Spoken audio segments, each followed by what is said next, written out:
Hey Run Junkies, one of the questions I see a lot in my Facebook feeds is how do we participate in Rundisney weekend events and still get some park time in? How do we manage the amount of time that we spend on our feet with the recovery that we need between and before races? We want to enjoy the Disney parks but still run healthy, so let's talk today about getting that park time in without destroying our legs.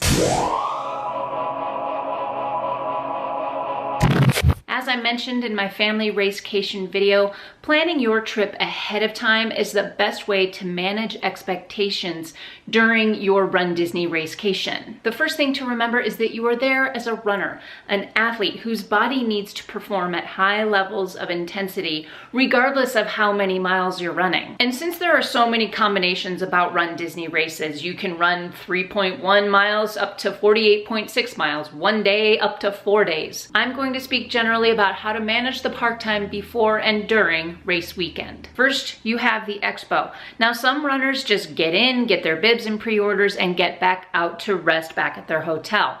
But if you are like me, you spend a little bit of time there shopping. If that's you, go in with a plan. Pick a few booths and exhibitors that you might want to visit and avoid browsing and wandering around if you can. Give yourself a time limit. Be purposeful in the time you're spending at the Expo so as not to waste your legs. The Expo is huge, and I go into that in this video right here, so check that out if you want to help plan your Expo visit. Whenever comfortable and possible, try wearing compression socks, especially if you know you're going to be spending a lot of time on your feet. My favorite socks are CEP compression socks. I will leave a link to those in the description below. Compression socks helps keep circulation moving through your legs, and it keeps the blood from pooling in your feet, which keeps them from swelling. Also, either leave those fancy shoes at home or just save them for a special dinner out. Good recovery walking shoes or sandals like UFOs are my favorite for park time. Bring therapy tools to your hotel. I personally like bringing my Trigger Point Therapy foam roller. You can pack stuff inside it. I also like bringing a ball. You can do this foam rolling in your hotel room after park time, after races. I also love throwing my legs up a wall for about 5 minutes after every race and after every time I spend time in the parks. I also like to stretch out a little bit if I'm standing in line waiting for an attraction. You will find that doing so will help your legs and they will treat you well all weekend. Before your trip, plan ahead. What days are you going to be spending in which parks? What kind of time will you be spending there? What attractions or shows are important to you? I mentioned the unofficial guides in a previous video, and these are extremely helpful, and they even have at the back of the book several pre-made touring plans so you can avoid a lot of the lines and spend less time on your feet. I also love the Touring Plans app. It gives current wait times, what rides are closed, and it also has the same pre-made plans that the books do.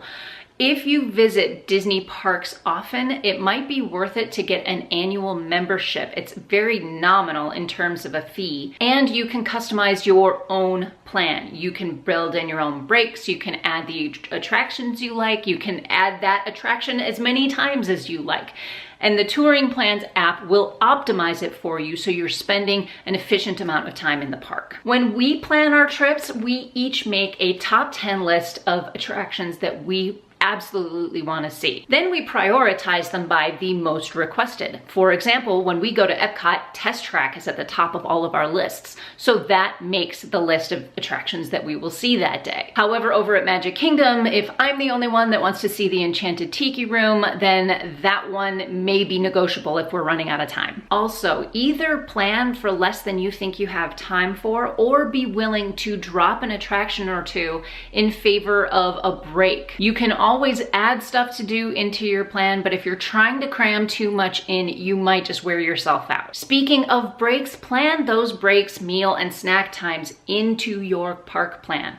There are a lot of different ways you can manage the parks. One way is to spend as much time in the parks as possible, not really leaving the parks for a break. If you do that and you are running in a race the next day, then plan for frequent sit-down breaks. Standing in a line for an attraction attraction for an hour and a half is not a break. Look for the attractions with short wait times and also plan in some shows that allow you to sit for a little bit, especially if it's air conditioned. Charging through the parks from rope drop until after the fireworks are over is just a guaranteed way to shred your legs, and you will not be prepared for your race the next morning. I strongly encourage you not do that. Another way to handle the parks is my personal favorite. So head back to the hotel, freshen up real fast, and then head out to the parks. Spend the morning at the parks. After lunch, go back to the hotel and take a long break. And by long, I mean 3 to 4 hours. Go back to your hotel, take a nap, read for a little bit, sit by the pool, soak your feet in the pool, foam roll, reset your body and mind. Then if you want to go back to the parks for dinner, make it an easy and early evening, especially if you have a race the next morning. You're going to want that early bedtime. The third way you can manage some park time is to actually go back to your hotel and rest for a few hours right after your race, then go out to the parks in the afternoon. I personally don't like doing it this way for a couple of reasons. When you are out in the parks, you're actually allowing some active recovery for your legs. You're kind of cooling down while you're in the park. The other reason I don't like this is because the parks tend to get a lot more crowded in the afternoon, so you will be fighting with more foot traffic. Lastly, this is about transportation. It takes a long time to get from point A to point B at Walt Disney World. Imagine you're at Magic Kingdom and you have to walk all the way out to the buses. You could be standing there for 15 to 20 minutes before a bus even arrives, and then it's another 15 to 20 minute, maybe even 30-minute ride back to your hotel. Plan that into your break time. The transportation system at Walt Disney World is very efficient, but the resort is just so big that it takes so long to get from point A to point B. So plan for that in your breaks. Plan transit time into your start, finish, and break times. Otherwise, you might not actually have enough time by the time you get back to your hotel to really enjoy that break. Also, the unofficial guides have transportation tables in them. So if you are staying at one specific resort, it will tell you how long it takes to get to each one of the parks and Disney Springs. Best bet for getting some park time in during your racecation is to remember 3 things: planning ahead, staying flexible, and remember that your races and athleticism come first. Do what you need to do to take care of yourself in between those races, and you will not only enjoy that park time, but you will enjoy your races as well. But my question for you today is this: how do you handle the park time during your Run Disney Racecations? Please leave your thoughts, questions, comments, and suggestions in the comment section down below, and as always, give me a thumbs up if you like this video. Also, when you're planning your park time, don't forget about our meetup between Res Runs, Joyful Miles, and Running with Grace on Friday, January 5th at 4 p.m. across from the ESPN Club on the boardwalk.